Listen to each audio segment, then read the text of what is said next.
The night she sold her virginity to pay her father's debt, Sarah Godwill didn't expect the highest bidders to be the most feared twin brothers in Seoul, or for their winning whisper to be a vow, not a demand. Seoul's rain fell like diamonds against the penthouse glass, a glittering curtain separating Sarah Godwill from the city that had swallowed her whole. Inside, the silence was colder. She stood in the center of a living room vast enough to hold her entire childhood village, her simple cotton dress clinging to her damp skin. The air smelled of expensive sandalwood and unspoken threat. 3 months ago, she was a scholarship student in Paris, studying art history. Then the call came. Her father, a well-meaning trader in Lagos, had gambled on a bad deal with the wrong people. The debt collector's voice on the phone was polite, lethal. The amount was astronomical. The only asset she had left, they'd suggested with chilling calm, was her untouched beauty. The auction on the dark web was a blur of shame. The buyer, anonymous, known only by the codename Dragon and Tiger. The elevator dinged, a soft chime that sent her heart into her throat. They entered not as men, but as a single force of shadow and elegance. Park Jae-ho and Park Jun-ho. Identical, yet fundamentally different. Billionaires by day, rulers of Seoul's underworld by night. They moved with a lethal, synchronized grace, their sharp black suits worth more than her father's life. Jae-ho, the elder by minutes, had eyes like polished onyx, calculating, penetrating. He removed his coat, his gaze mapping her trembling form with detached interest. Jun-ho's eyes, the same dark shade, held a different fire, a smoldering intensity that traced the frantic pulse at her throat. "Sarah," Jae-ho said. His voice was low, a smooth baritone that vibrated in the spacious room. "The contract is settled. Your father's debt is erased." Relief, hot and desperate, flooded her, followed immediately by a wave of terror. This was real. Jun-ho stepped closer, his fingers lifting to almost brush a stray curl from her cheek. She flinched. A ghost of a smile touched his lips. "You are safe here," he murmured, but the words felt like a warning. "This penthouse is your home now. No one can touch you. But you must understand, you are ours." Jae-ho circled her, a predator assessing. "Our world is one of absolute loyalty and absolute secrecy. You see nothing. You hear nothing. You belong only to us." "For how long?" The question left her in a whisper. The twins exchanged a look, a silent conversation passing between them in an instant. Jae-ho's answer was final. "Until the terms of our acquisition are fully met." Jun-ho reached into his pocket. She recoiled, but he only produced a slender black velvet box. Inside, nestled on silk, was a choker, a breathtaking band of obsidian diamonds, scented with a rare, fiery crimson stone. It was the most beautiful, most frightening thing she'd ever seen. "A symbol of our protection," Jun-ho said, his voice dropping to an intimate timbre. "And our claim." As he moved to fasten it around her neck, the cold gems kissed her skin.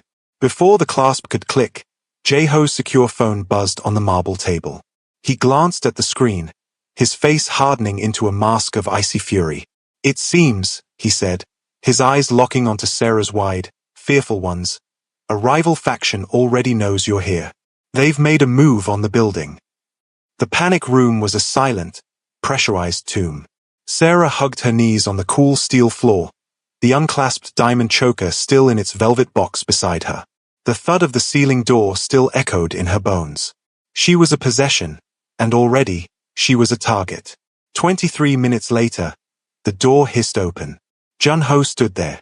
A fresh scratch marred his jaw, his suit jacket gone, shirt sleeves rolled up. The scent of cold night and something metallic clung to him. His eyes, however, held a disarming softness as they found her. "It's handled," he said, extending a hand. "Come." She placed her hand in his, shocked by the warmth and gentleness of his grip. Back in the penthouse, it was pristine. Only a shattered modern vase by the entrance hinted at violence. Jae-ho stood at the window, a glass of liquor in hand, his back to them, a silhouette of contained power against the city's blaze. "The Kim Jong Syndicate," he stated, not turning. "They thought our new acquisition was a vulnerability." He finally faced her, his gaze falling to the velvet box in her hand. They now understand you are a protected asset. Remember that. Put it on. His words were a cold comfort. Her life was a chess piece. Her fingers shook as she opened the box, fastened the cold, glittering band around her own throat. The clasp clicked this time, a sound of finality. Good, Jae-ho murmured. You're trembling, Jun-ho observed. He guided her to the vast sofa, fetched a cashmere throw, and draped it over her shoulders. The tenderness was unnerving. He knelt before her, his eyes level with hers. This life is a series of locked doors. We will teach you which is which. But you must choose to see us, not just the monsters. Jae-ho approached, stopping behind his brother. He looked down at her, his expression unreadable. The first lesson. Trust is the only currency here. We just defended yours. It's time for a deposit. Jun-ho's thumb stroked the back of her hand, still in his. Rest. Your room is yours alone. No one enters without your permission. As they turned to leave, Jae-ho paused at the doorway, looking back. His voice was a low, dark promise that hung in the perfumed air. Tomorrow night, Sarah, you dine with us. Officially. And understand this. Your education begins then. You'll have the two of us tonight. The line landed not as a salacious promise, but as a chilling decree of total immersion into their shadow world. The door closed, leaving Sarah alone, her fingers frozen on the glittering stones at her throat, realizing the true meaning of his words. Tomorrow, the gilded cage would open its door, and the twins would step inside. A sleek, midnight blue dress was laid out on Sarah's bed the next evening. Simple, elegant, and worth more than her tuition. It was not a request. She put it on, the silk whispering against her skin like a secret. The choker was its only accessory, a permanent, gleaming weight. The dining room was a tableau of severe elegance. A long black marble table, 2 places set at one end, a single place opposite them. Jae-ho and Jun-ho stood waiting, mirror images in tailored dark gray suits, their presence dominating the low-lit space. Sit, Jae-ho said, gesturing to the lone chair. A silent server presented exquisite dishes, hanwoo beef, jeonbok porridge, delicacies she'd only read about. The twins watched her, their scrutiny more potent than the food. Do you know why we bought you, Sarah? Jun-ho asked, swirling a glass of red wine. His tone was conversational, yet it cut through the silence like a blade. She set her fork down. To own something rare. Jae-ho's lip twitched, the ghost of approval. Partially. In our world, everything is a transaction. But some things, some people, are investments in something beyond money. He leaned forward slightly. We own many things, but we have nothing that is solely ours. Untouched by the blood and lies of our empire. You, before last night, were that. A blank canvas, Jun-ho added, his gaze intense. Your fear is pure. Your anger, when it comes, will be pure. We require that purity. The confession was more intimate than a touch. They hadn't bought her just for possession, but for her essence. It was terrifyingly romantic. What do you require of me tonight? She asked, her voice steadier than she felt. Jae-ho exchanged a glance with his brother. Your attention. Your observation. The first test is not of your body, but of your mind. Can you see us? Not as one entity, but as 2 men. As the meal progressed, they began to reveal themselves through stories, veiled, but telling. Jun-ho spoke of a childhood dog, his voice softening. Jae-ho recounted a corporate takeover, his eyes glinting with cold victory. Sarah listened, her artist's eye beginning to see the fractures in their mirrored facade. Jun-ho's empathy buried under violence, Jae-ho's ambition tempered by a ferocious, hidden code. Just as a delicate dessert was served, Jae-ho's phone buzzed. He read the message, his face going cold. He looked at Sarah, then at his brother. The Kim Jong boss. His center gift. An apology for last night's misunderstanding. He paused, the air thickening. It's downstairs. Jun-ho's hand tightened on his glass. What is it? Jae-ho's eyes never left Sarah's. A wedding gift. For the 3 of us. He stood, the movement fluid and deadly. It seems our secret is no longer a secret. The entire underworld now knows we have a wife. The revelation hung in the air, a grenade with its pin pulled. Sarah's newfound understanding shattered into 1,000 new fears. Her existence was now public, making her a permanent target and a political pawn. Jae-ho started toward the door. Come, Sarah. It's time you saw the kind of gifts our world gives. Jae-ho led the way to a private elevator, Jun-ho a silent, protective shadow behind Sarah. The descent was swift, silent. They exited into a stark, temperature-controlled receiving room in the building's sublevel.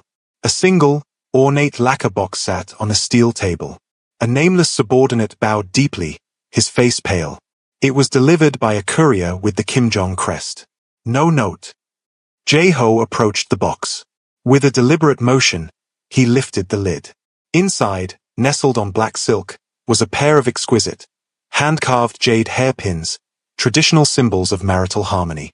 But thrust violently through the center of each pin, shattering the jade, was a spent bullet cartridge.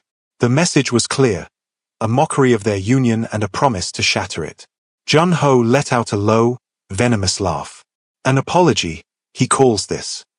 His hand came to rest, possessively, on the small of Sarah's back. She jumped at the contact. It's not a threat to us, Jae-ho said, his voice dangerously quiet as he closed the lid with a final snap. It is a threat to her. A declaration that they see her as the point of fracture. He turned, his obsidian eyes capturing Sarah's. They believe we will fight over you. That you will divide us. That you are a weakness. He stepped closer, Jun-ho's hand still burning through the silk on her back, effectively trapping her between them in the sterile room. The air vanished. They are wrong, Jun-ho murmured, his breath stirring her hair. His voice was a soft counterpoint to his brother's steel. You will not divide us. You will unite us. A terrifying, thrilling understanding began to dawn in Sarah's gut. This was the true nature of their acquisition. Jae-ho lifted a hand, his knuckles brushing her cheek, a touch so at odds with the violence in the box. The contract was for your life, your loyalty, your innocence. The time for symbolic protection is over. The choker is not enough. They must see you are truly, irrevocably ours. Not a painted canvas, but a living part of our foundation. Sarah's heart hammered against her ribs, a frantic bird. What are you saying? It was Jun-ho who answered, his lips close to her ear, his voice a vow and a command. The dinner was the prelude. The gift is the provocation. The waiting ends now. He looked over her head, meeting his brother's gaze in a moment of profound agreement. Jae-ho's fingers slid to her chin, tilting her face up to his.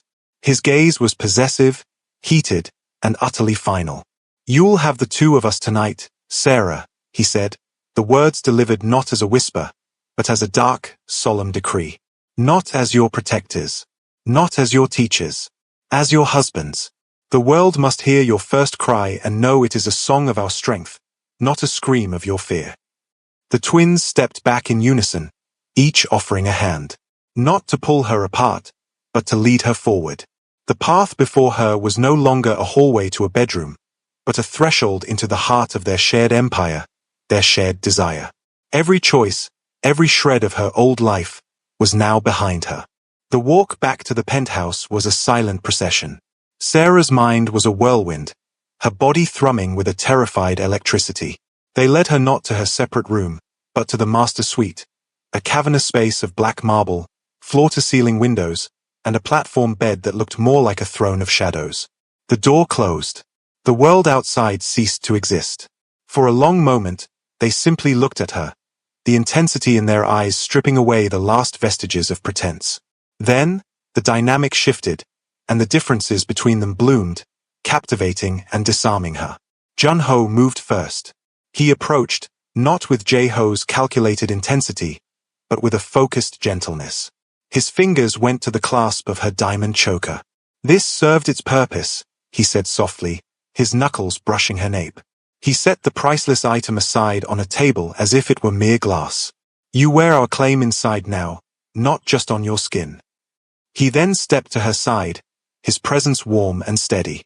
Look at him, Jun-ho instructed, his voice a low guide as he turned her slightly toward Jae-ho, who stood watching like a sovereign.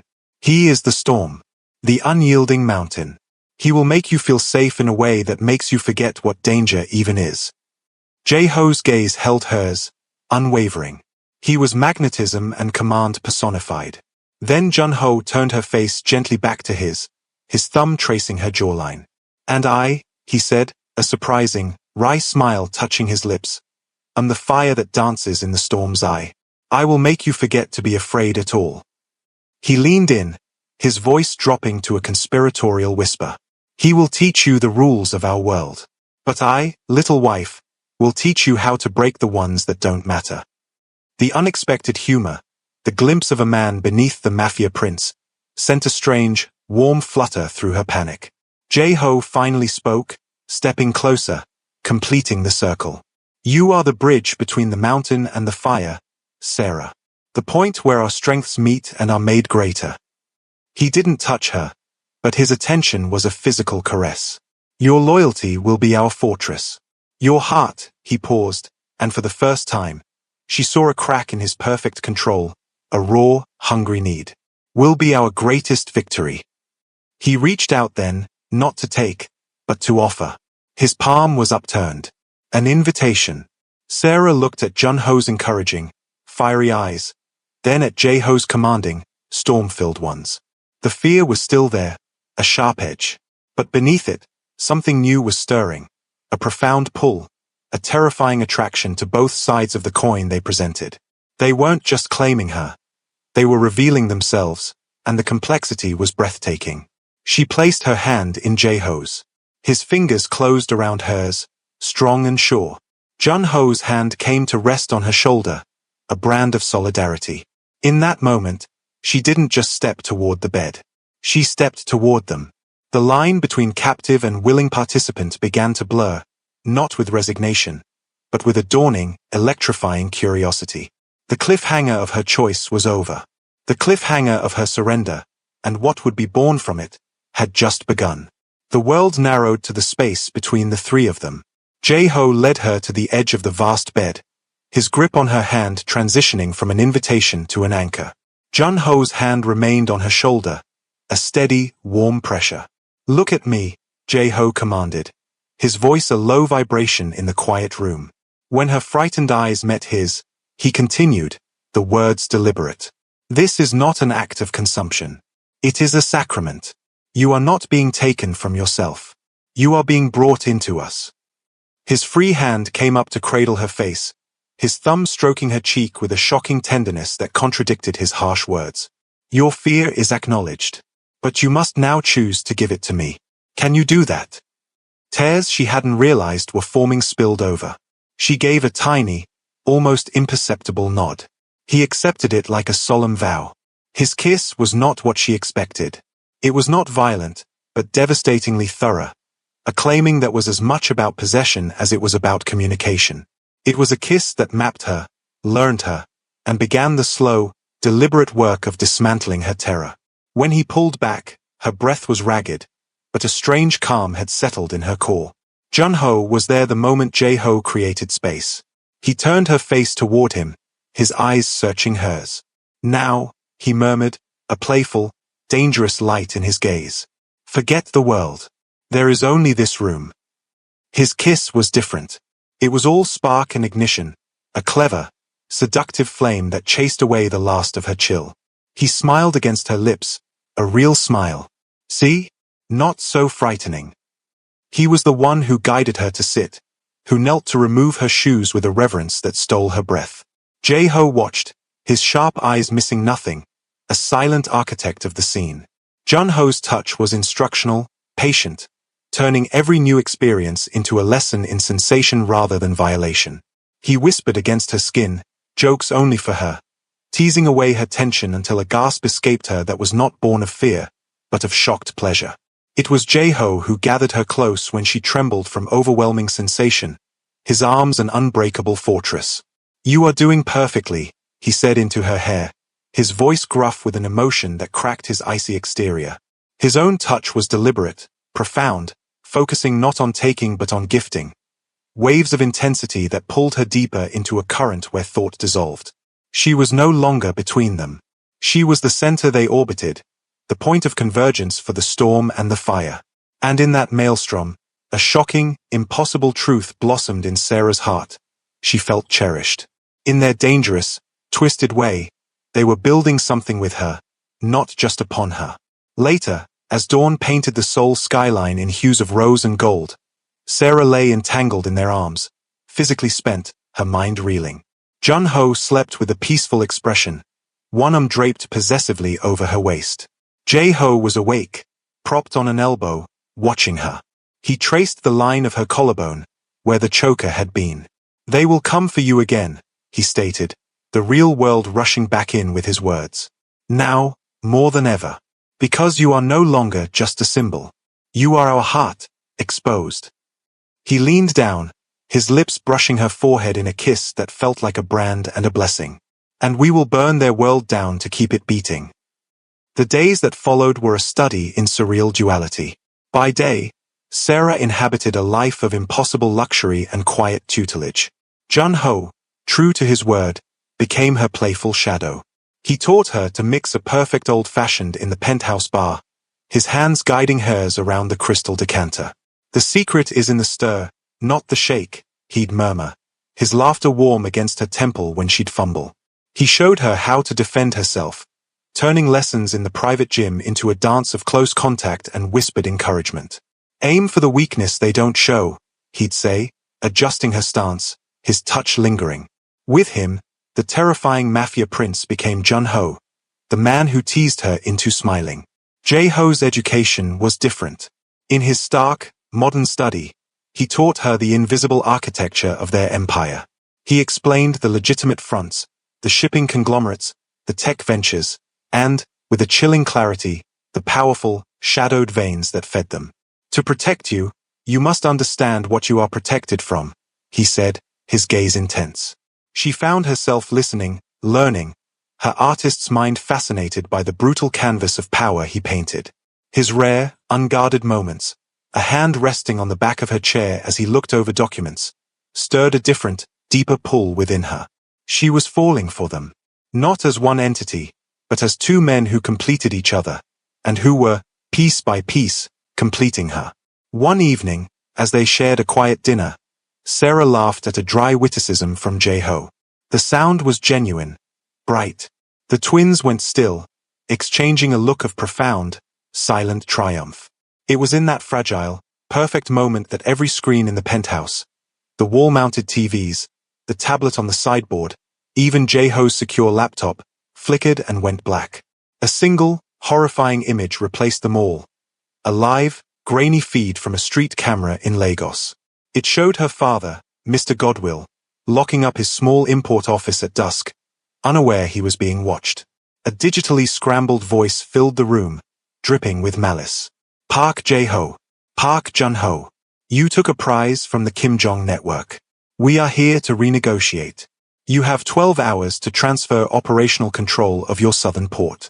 If you refuse, or if you try to trace this, the old man in Lagos will have a fatal accident." So common in such a vibrant city. The screens went dark. The silence was absolute. Jun-ho's fist clenched on the table.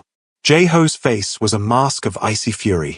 "They didn't breach our perimeter," he said, his voice deadly calm. "They used a backdoor in the satellite security feed. A backdoor only someone with internal architectural knowledge could plant." His gaze held a terrifying truth. "This isn't just an attack, Sarah. This is a betrayal from within our house." The danger was no longer a concept. It was a live feed to her father's vulnerable, everyday life. The gilded cage was secure, but the world outside it had just become a weapon.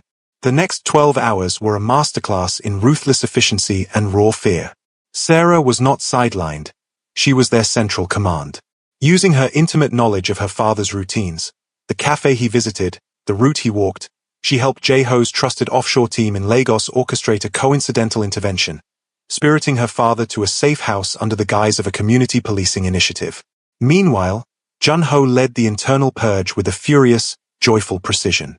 The traitor was a mid-level tech director, bought by the Kim Jong. His confession, extracted in the sub-level, was swift. The threat was neutralized. Her father was safe, confused but unharmed, on a secure line promising a surprise vacation.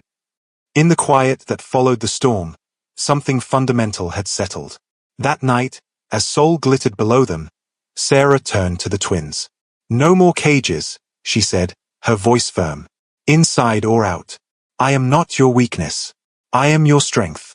And I choose this. I choose you. Both of you." The love that followed was not a surrender, but a claiming on all sides. It was passionate, tender, and absolute. 2 years later, the penthouse was filled with sunlight and the sound of gurgling laughter. Sarah sat on the sun-drenched terrace, a contented smile on her face as she watched Jae-ho.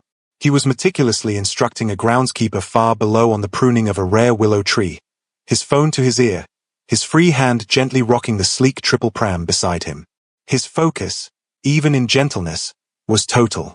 He was teaching their sons, Minit-jun, Ji-hoon, and Seo-hyun, by example, the value of care and command. A pair of strong, warm hands covered her eyes. "Guess who?" Jun-ho's voice whispered in her ear, his lips brushing her temple. She laughed, leaning back into him. "The world's most distracting appa." He spun her chair around, kneeling before her, his eyes sparkling. He presented a messy, beautiful finger painting, clearly made by a tiny hand. "Our youngest artiste's first masterpiece. I facilitated." He winked. "Jae-ho teaches them order. I teach them creative expression." Her heart swelled, overflowing. She loved them separately, completely. She loved Jae-ho for his unwavering strength, for the secure world he built where their children could sleep in peace. She loved Jun-ho for the laughter that echoed in the halls, for the joy he unearthed in every moment. She was not born for a gilded cage. She was born to be the heart of their empire, the mother of their heirs, and the love of their lives. As Jun-ho pulled her to her feet to dance to silent music and Jae-ho turned from the window to watch them with a smile that was hers alone, Sarah knew. This was not an ending. It was the beautiful, chaotic, perfectly balanced beginning of their forever. If this story of dangerous love and unbreakable vows captured you, make sure you never miss a series like it. Subscribe for more exclusive cinematic stories. Like to show your love for the genre. Share with fellow fans of romance that thrills. Comment with your favorite moment. Thank you for watching.